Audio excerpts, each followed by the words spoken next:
Good morning, everyone. Welcome to Monday. Good morning.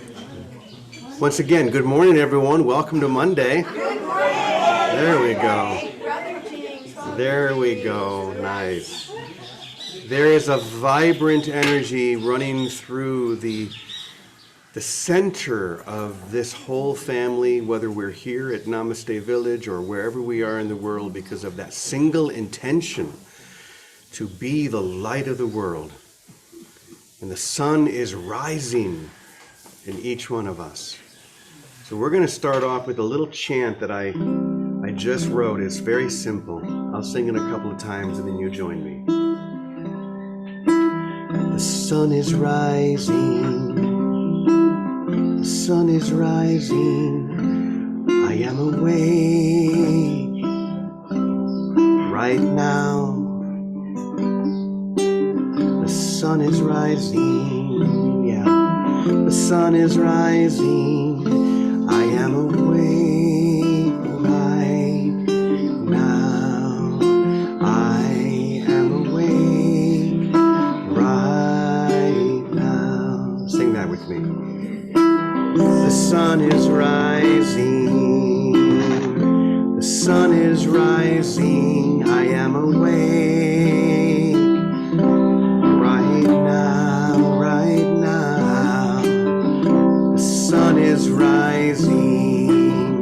The sun is rising, I am awake right now. I am awake right now. We're going to keep going higher and higher, so take this up with me. The sun is rising. The sun is rising. I am awake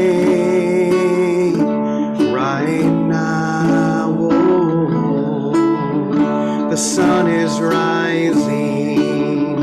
The sun is rising. I am awake right now. I am awake right now. Do it there again.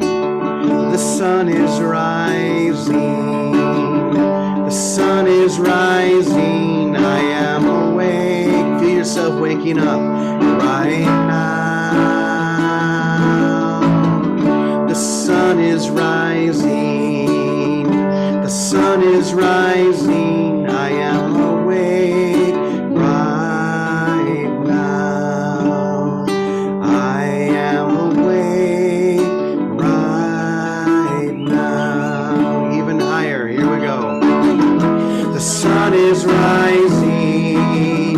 The sun is rising. I am awake right now. Feel it now. The sun is rising.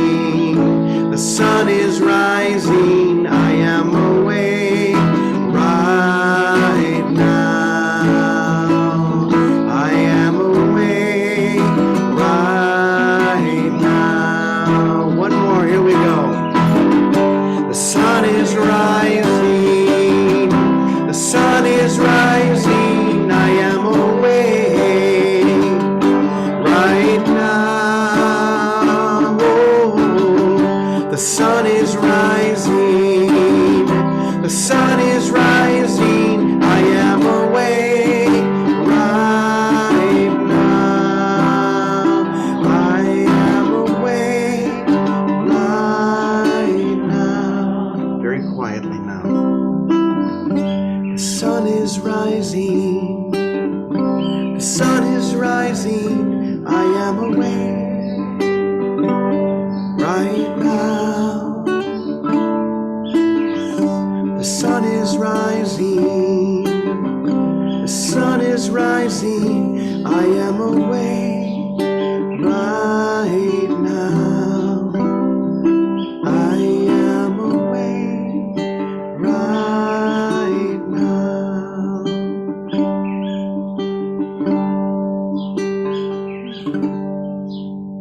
Just take a few seconds to feel that sun rising within you. just like the sun rising in the morning. And we know it's time to wake up. And this is the time to wake up, to be fully awake, to play the unique role that each one of us has been given. And we say yes to that. We say yes to that role. Amen.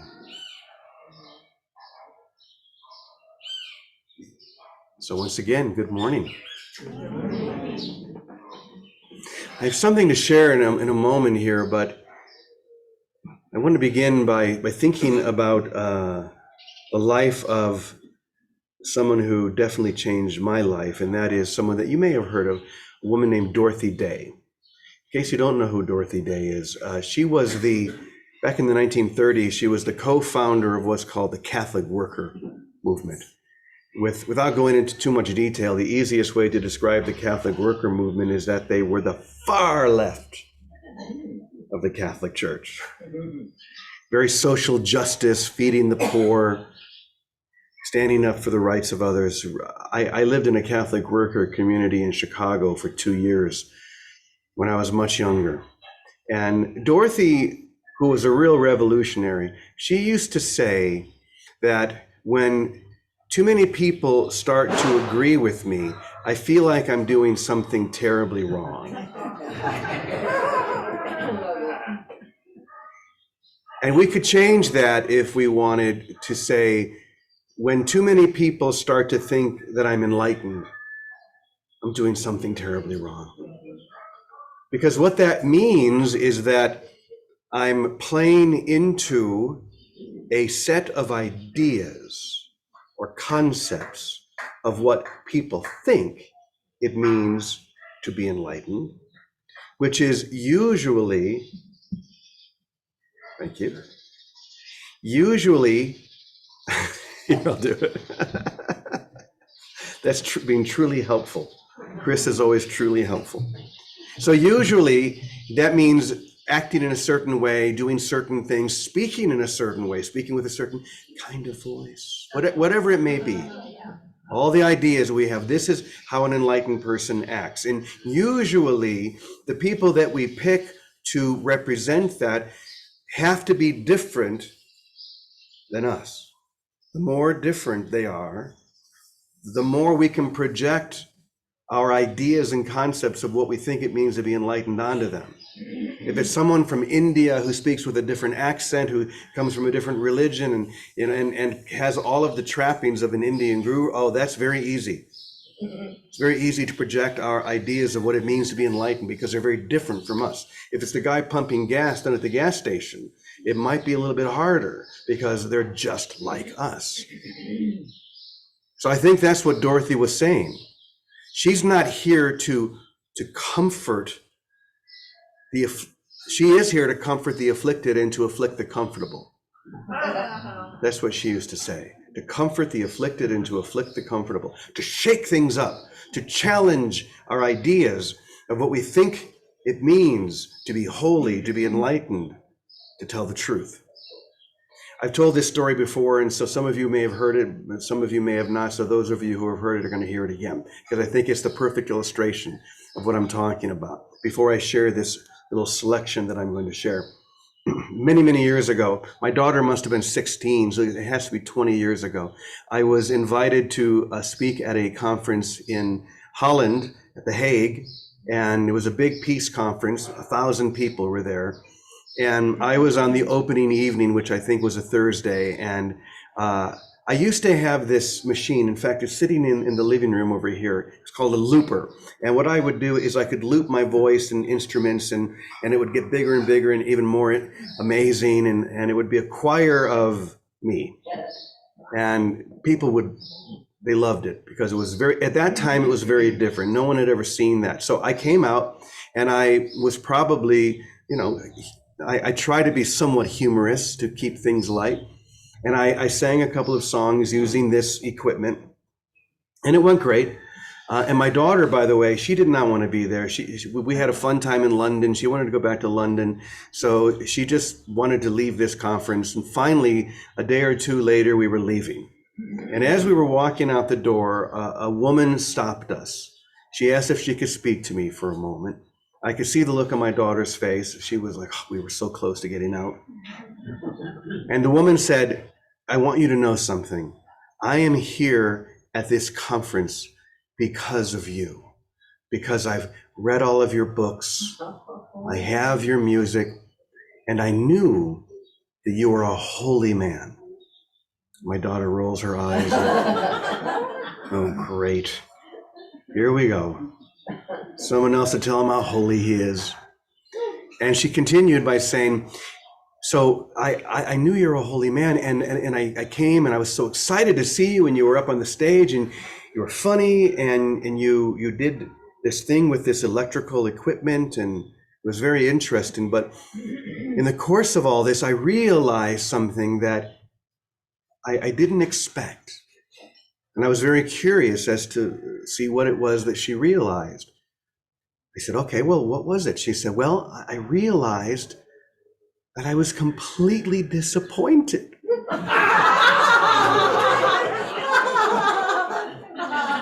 My daughter loved that. Suddenly she perked up. I said to her, why were you disappointed? She said, well, as I said, I thought you were a holy man, and then you came out and you were funny and you did this music. I said, I think I see where you're going, because I came out and I was, not a lot different than you. Is that right? She said, yeah, you were not a lot different than me. And I said to her, so then who was it you were disappointed in? Was it me or was it you? Because she had this need for me to be different. And that is a game I will not play. She needed me to live up on a pedestal where she could project all of her ideas and concepts of what it means to be holy or what it means to be enlightened. And I have always found that, we're here to be truly helpful, right?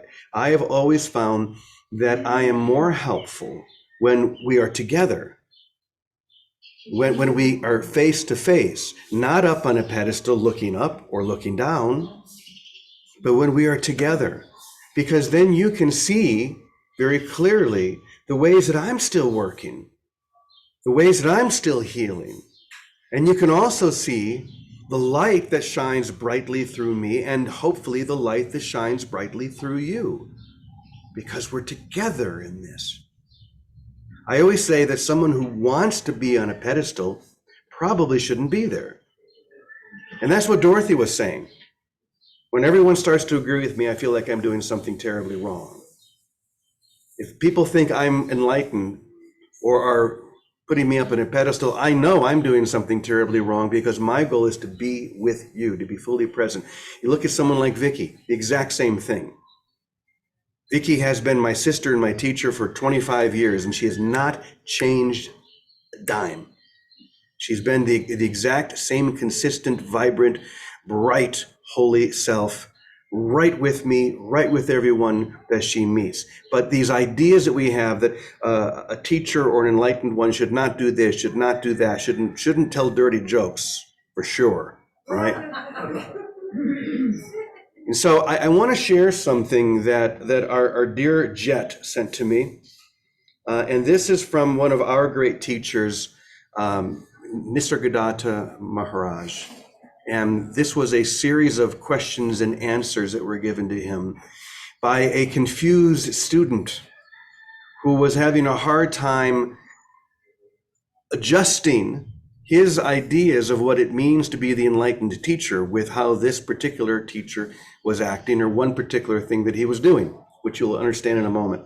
So the person asks him, do you mean to say you are quite unconscious of having a body?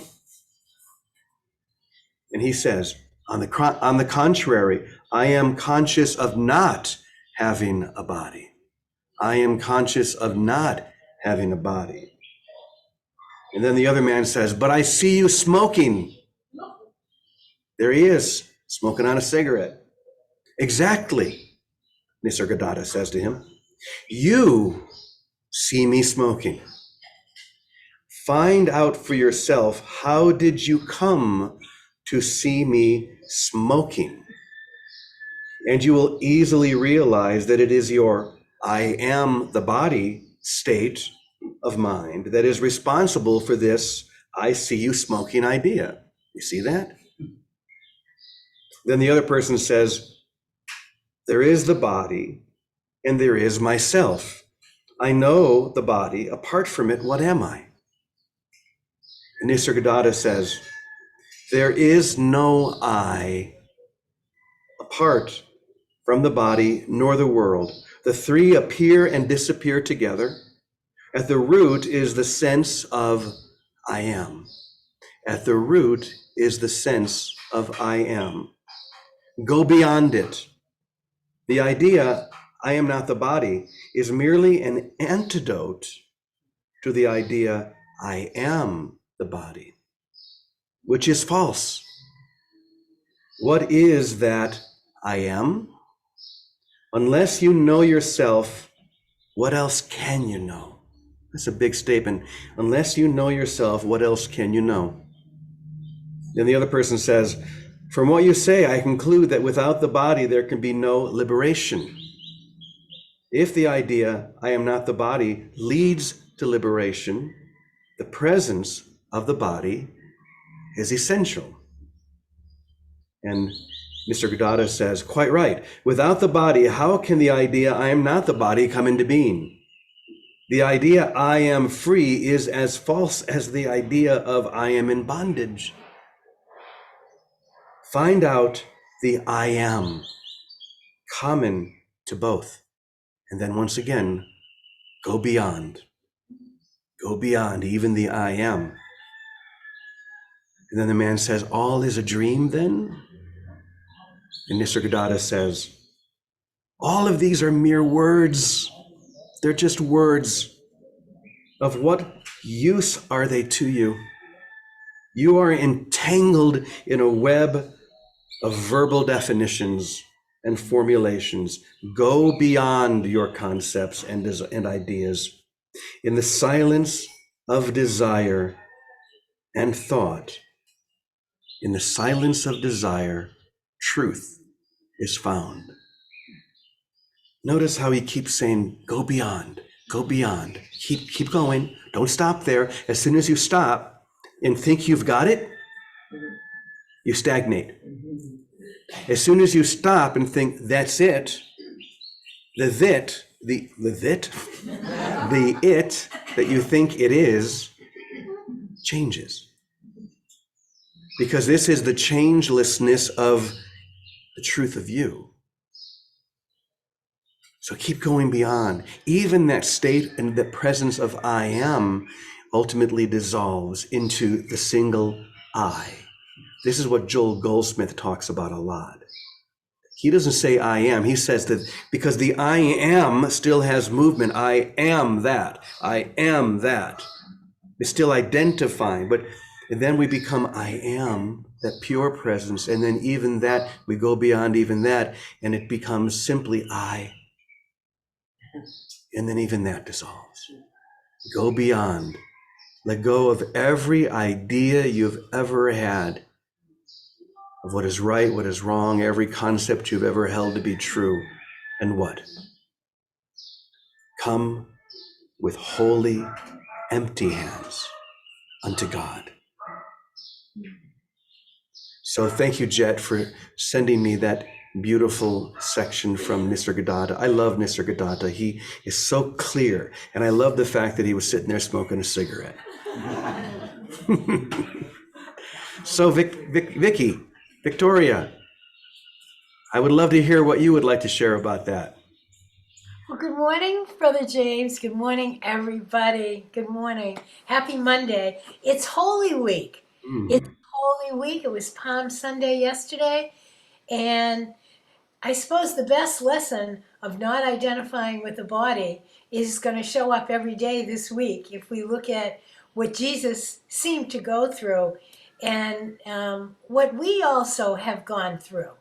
The pattern of realizing we're not what these little containers are, are played out this week beautifully in Holy Week, whether it's giving and serving one another, or going into the desert alone and just surrendering with a cry, help me. If I can get out of this, can you help me? And then being willing, that will be done. And then going through what looks like, and all of us, most of us anyway, have gone through what seems like a crucifixion, where we seem to be losing the things we thought we valued, to find that when we keep our mind on the truth, on that, on God, on the I, on help me, on it has to be more than this, we become resurrected. And I think in the history of time, we are a resurrected culture. That spiritually, we have come into our own resurrection because we have gone through this passage. And for me, and for many of us, it's taken maybe half our lives. This hasn't been, a 1, 2, 3 deal like it was with Jesus. He got through it in a week. But I think that this is what James was speaking about, and letting go of all the identities, any identity, is where we have been. What this transformational work is that we've all been doing to open our heart. Our heart is the lens of the eye of our divinity. That's why it always comes down to love, no matter how we spin it. It somehow comes to love. And we are a culture, many of us, all of us, from many, many traditions, who have passed through these steps, these blueprints of going from opinion and identity into letting it all go and finding that resurrection is the awakening of our heart.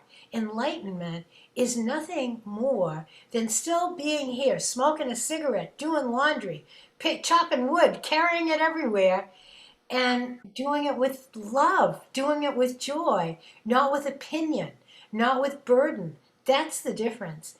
And we are the awakened heart. We are the faces of the awakened heart in time. And when Jesus put in the course, whatever, 60, 70 years ago now, it was not an accident that it was planted at that time for many of us here in this room and all over in time, to use it as the blueprint for finding that enlightenment, and that's all enlightenment is, that resurrected heart, that way of looking at everything with love and seeing nothing but the beauty and the grace and the joy of pure essence in one another, in everything and in everything and everybody. So that's what I'm thinking this morning. And this being Holy Week, it's time to stabilize and celebrate. We have lived through that passage. This Holy Week is a celebration of the release into freedom, true freedom. Like today's lessons, God's will for me is perfect happiness. It really means that none of us sinned, that none of our mistakes counted. Ollie, ollie, and free. Everybody comes home free. But that doesn't happen until it happens with each one of us. And we help each other every day. That's all we do every morning. We come together to help remember. Just choose love no matter what happens. For your brother, for yourself, for the mosquito that's on your back. Just look at everything with love. Look at everything with love. For me, that's all I know. James, after all these years, it's the consistency of looking with love. That's seeing reality.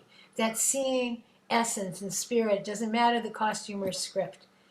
And this is a great week to celebrate, because the whole culture, through compassion with what's going on in the world, the whole culture is rising.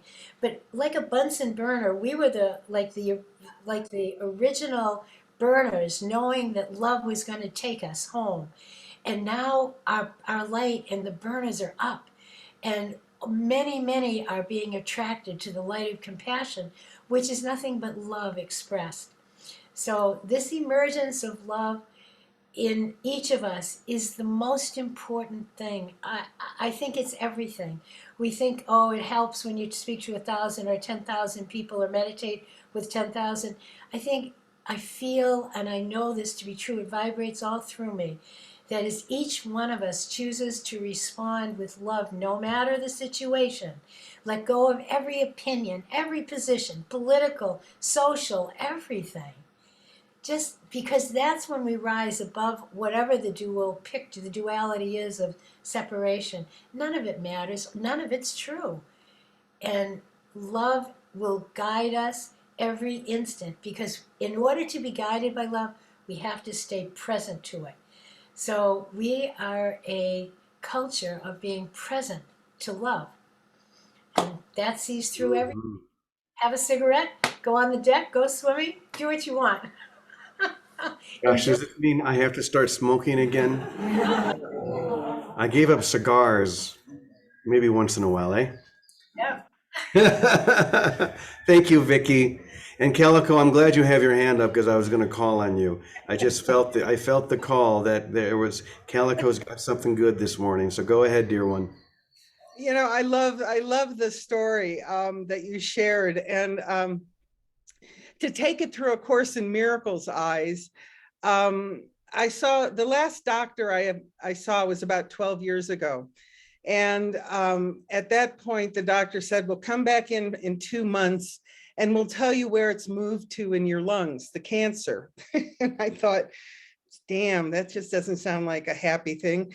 And so I really sat with this whole idea. Okay, if I have lung cancer, what would someone with lung cancer never do? And I went into prayer with it, and I said, smoke. And so, and I was a doctor, I kept telling people in the most gentle way I could that came in saying they wanted to quit cigarettes is, well, just keep quitting. But even in that statement, I was making smoking wrong. I had a belief around smoking that it's not okay. And therefore, you should attempt to quit and just keep quitting. So when I got this thought from God of smoke. And so, and to this day, when I'm smoking, I'm in prayer. I like to say I'm smoking with God. And the reality was, it doesn't matter. It's just a belief that smoking is bad. And again, we got to go back to the good, bad, right, wrong. There was a couple that came to me once, and one of them smoked, and the other one said, "I'm not sure I can be with a smoker. I love them, but I'm not sure I can be with a smoker." And I said, well, get rid of your beliefs about smoking and just love them. And that's really the whole Course in Miracles, is just dig out every belief you have, root it out. I mean, there's a lot of them, and it'll take a long time to get to, peace of mind. But if you're really committed and willing, you'll see none of it matters, because no, the body isn't real. And I'm at this point, I keep having lessons in that with new symptoms that come up all the time. And it's mine to go deeper with them. It's like, oh, I think I have swollen legs. Well, that's bullshit. What am I thinking that I'm still believing in? And then I'll look around my mind and go, oh, I have a judgment about this person. And then that's where I need to correct my thought, my legs are swollen, or whatever the symptom is. And so it's really, this is an ongoing, going deeper process is all I can say. And yeah, I pray and smoke with God, and I'm very happy with it. Thank you. You're smoking, that's for sure. Thank you, Calico. This is such a beautiful subject. You are whole, you are perfect right now, exactly the way you are. Fall in love with everyone in every moment, no matter what. That's it. So as we started last week, we're going to have just a few minutes at the very end of our sessions in case anyone has a question, not a comment or not something to add to the teaching, but if anyone has a question that they would like to ask. I'm going to begin here at Namaste Village, and if you do have something, I'm going to ask you to come sit next to me so everyone else can hear it. So does anyone here at Namaste Village have any question about the subject of today? No? Okay. How about all of you in the Zoom room? If you have a question, we want to make this as relatable as possible, is to make sure that you're right there with us. So if there's something that is sticking, or you feel some little prickly, and you don't understand something, feel free. This is your moment to ask for greater clarity. So if you do have a question, there's a little thing at the very bottom that says reactions, and you can raise your hand. That way I'll be able to see you. So, okay, there we go. Pam. Good morning, Pam. Go right ahead. Go ahead and unmute yourself. Good morning. Thank you. I'm here because I've been politically active recently, and what participating in these morning sessions is doing for me is helping me to have more peace with this process. Is it possible to? I feel like I'm on a mission, a social justice mission. It feels right for me, but it was really disturbing me. And so anyway, is it possible to have peace and still be politically active? That's my question. That is a good question. That is a great question. Because the truth is, many of us are called to be active in different ways. Many of us are called to witness to injustice. However, what I would say is that if it's you doing it, you might want to relook at it. In other words, if you're being called to be used as an instrument of peace, this is how you can do that work and yet not get caught by the hooks of it. If you are calling forth, make me an instrument of your peace. Don't let it be my action, act through me. It's going to be much more pure, much more guided. And we do have to, no matter what we do, let go of all of the ideas of right and wrong and simply come wholly present and wholly empty into this situation to be truly helpful. You know, as we were talking, I think it was as Calico was talking, that great line from Rumi's poem kept coming into my mind. Out beyond all ideas of right doing and wrongdoing, there is a field. I'll meet you there. Let's meet in that field. And if you're called, as it sounds like you might be, to go out and be a witness, to love, do that. Like when I went to the border of Poland and Ukraine, you could very easily say, well, why are you doing that if none of this is real? But that is a spiritual bypass. And we're not here to spiritual bypass. If I have learned how to separate in a situation where I feel called to do something. I can separate whether that's me thinking it or Christ speaking it, thinking it through me. And I have in many instances noticed, no, that's me. That's my identity. Don't go. But say in that last situation, going to Poland, I felt the Christ speaking through me, calling me to this situation. So I went. So that would be my advice. Follow that internal prompting of being an instrument of peace, and then you can't go wrong. I hope that helped. Yes, thank you. You're very welcome. Anybody else? Maybe one more? If you have a question, go ahead and raise your hand. Try and beat that one. That was a good question. Anybody else? Okay.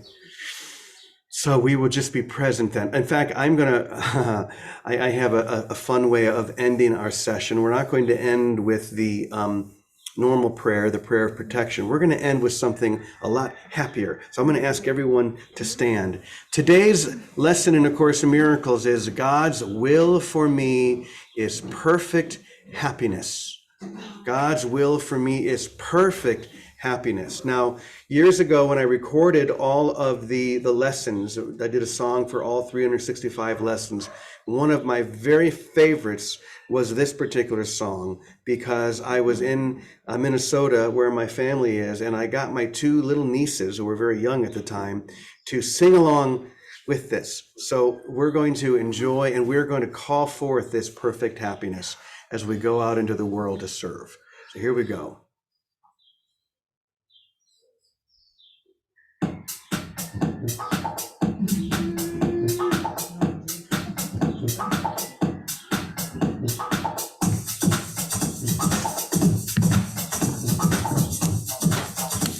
Put on gallery view.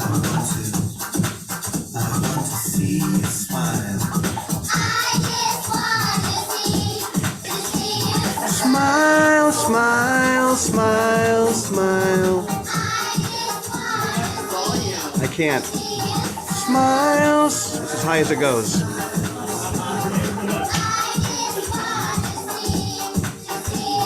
Smile, smile, smile, smile.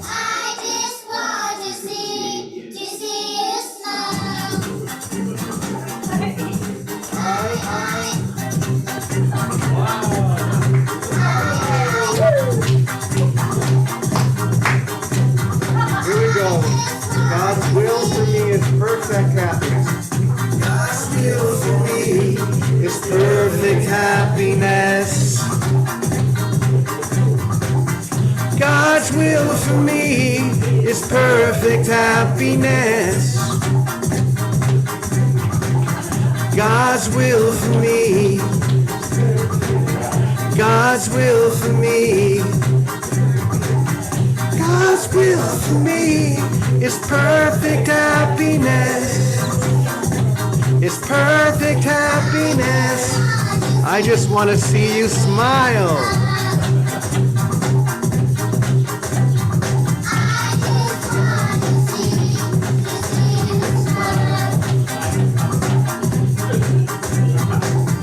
God's will for me is perfect happiness.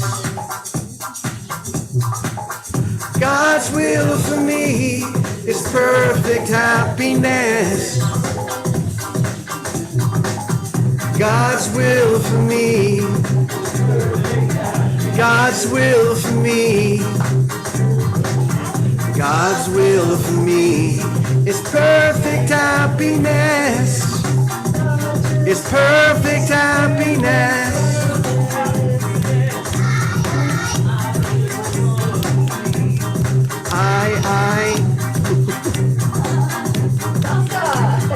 I just want to see you smile.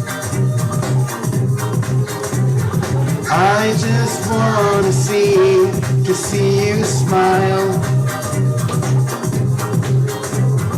I just want to see you smile. Yeah. Well, that's how we end a session. Thanks, everyone. Have an amazing day. Namaste. Thank you. I love you all. Tomorrow. Namaste. you, Jay. Beautiful day. Bye bye Thank you. for now. Namaste.